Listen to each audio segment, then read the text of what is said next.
भेड़ियों के झुंड ने बचाई गर्भवती महिला की जान। नमस्कार दोस्तों, अनसुनी कहानियां की एक और वीडियो में आपका स्वागत है।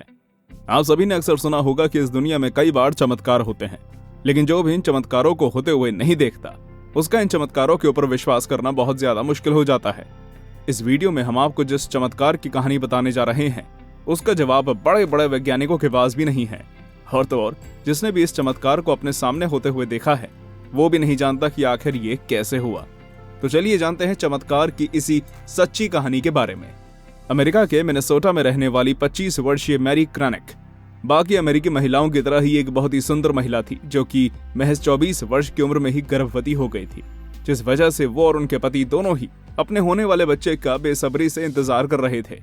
उन दोनों का जीवन अन्य दिनों की तरह बहुत ही अच्छा गुजर रहा था और फिलहाल इस बच्चे के जन्म की खबर के अलावा उनके जीवन में कुछ भी सरप्राइजिंग नहीं था। दोस्तों, जब मेरी की जिंदगी में इतना बड़ा चमत्कार होने वाला था, तब वो 8 महीने की गर्भावस्था में थी और बिल्कुल स्वस्थ थी।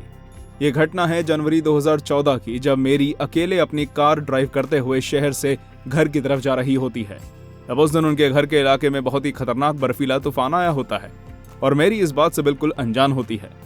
दोस्तों, क्योंकि रात भर से बर्फबारी हो रही होती है, इस वजह से ठंड भी ज्यादा हो जाती है और सड़क पर बर्फ भी जमा हो जाती है। आप सभी को जानकर हैरानी होगी कि जिस सड़क पर मेरी जा रही थी, वो सड़क 40 इंच की ऊंचाई तक बर्फ से ढकी हुई थी। पर मेरी को इस बात की कोई परवाह नहीं होती, क्योंकि वो अपनी कार के अंदर खुद को ठंड और बर्फ से सुरक्षित महसूस करती है। लेकिन दुर्भाग्यवश अचानक से उसकी कार बीच रास्ते में बंद पड़ जाती है, क्योंकि आगे सड़क पर बर्फ बहुत ही ज्यादा थी। दोस्तों, मेरी अपनी कार को आगे बढ़ाने की बार बार कोशिश करती है, पर फिर भी उसकी कार आगे नहीं बढ़ती। जिसके बाद वो समझ जाती है कि अब उसकी कार तब तक आगे नहीं जा सकती जब तक बर्फ हटाने वाले कर्मचारी सड़क की बर्फ नहीं हटा देते। पर क्योंकि मेरी मेन हाईवे पर नहीं रहती थी, इस वजह से कर्मचारी अभी तक वहां पहुंचे नहीं थे। बहुत देर हो जाने के बाद मेरी की कार का फ्यूल खत्म हो जाता है और उसकी कार बंद हो जाती है, जिस वजह से कार में हीटर चालू नहीं हो पाता और कार के अंदर भी ठंड होने लगती है। इतना सब हो जाने के बाद मेरी फैसला करती है कि वो कार से बाहर निकलकर पैदल ही अपने घर की तरफ जाएगी, क्योंकि उसका घर कुछ ही किलोमीटर दूर है। दोस्तों, गर्भवती होने की वजह से वो पैदल चलते चलते बहुत ज्यादा थक जाती है और उसके पेट में बहुत ही ज्यादा दर्द भी होने लगता है, जिसके बाद भी वो चलना बंद नहीं करती और आगे बढ़ती रहती है। लेकिन जैसे ही वो थोड़ा आगे और पहुंचती है, उसे चक्कर आ जाता है और वो बर्फ पर गिर जाती है, जिसके बाद बर्फ उसके शरीर को ढकने लगती है। लेकिन अब जो उसके साथ होने वाला था, उसकी कोई कल्पना भी नहीं कर सकता, क्योंकि भेड़ियों का एक झुंड मेरी के पास आ जाता है और उसे घेर लेता है। अब आपके मन में जरूर ये ख्याल आ रहा होगा कि शायद उन भेड़ियों ने मेरी को नुकसान पहुंचाया होगा। पर दोस्तों, आप सभी को जानकर हैरानी होगी कि उन भेड़ियों ने मेरी को बिल्कुल भी नुकसान नहीं पहुंचाया, बल्कि वो तो मेरी की मदद कर रहे थे।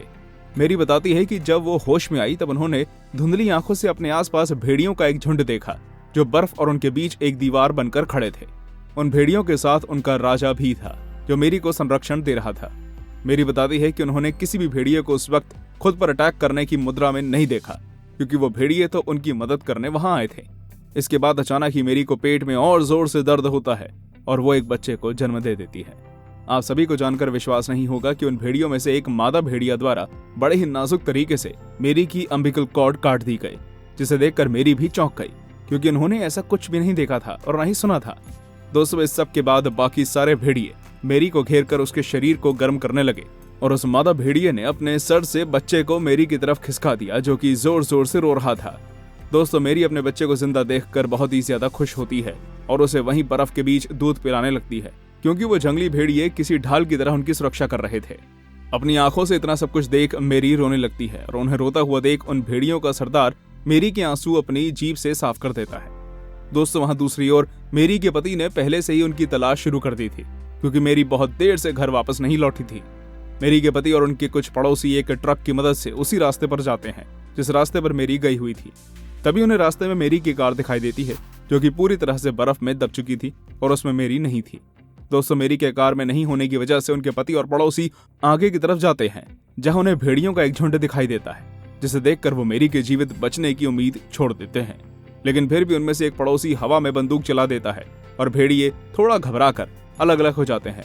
पर भेड़ियों के इस तरह से अलग अलग हो जाने की वजह से मेरी के पति को उनके बीच मेरी दिखाई देती है, जिसके साथ में उनका बच्चा भी था। ये देखकर मेरी के पति बहुत ही ज्यादा खुश हो जाते हैं और उसे अपने साथ घर वापस ले आते हैं। जिसके बाद एक न्यूज चैनल को दिए हुए इंटरव्यू में मेरी के पति कहते हैं कि उन्हें नहीं पता था कि ये सब कैसे हुआ, पर जो भी हुआ वो एक चमत्कार से कम नहीं था। दोस्तों, जब ये लोग मैरी और उसके बच्चे को बर्फ से उठाकर लाते हैं तो वो भेड़िए इन लोगों पर भी अटैक नहीं करते और शांति से सब कुछ देखते रहते हैं। आखिरकार मैरी सही सलामत अस्पताल पहुंच जाती है, जहां उसका और उसके बच्चे का इलाज किया जाता है। एक टीवी इंटरव्यू के माध्यम से मैरी कहती है कि वो भेड़िए उसे अब भी पहचान लेंगे और जब भी उसे मौका मिलेगा वो उनसे जरूर मिलने जाएगी, क्योंकि वो भेड़िए उनके लिए कोई खतरनाक शिकारी नहीं बल्कि भगवान के भेजे हुए फरिश्ते हैं। तो दोस्तों, कैसी लगी आपको हमारी ये वीडियो, हमें कमेंट करके जरूर बताइए और हाँ, इसे लाइक और चैनल को सब्सक्राइब करना बिल्कुल मत भूलिएगा। धन्यवाद।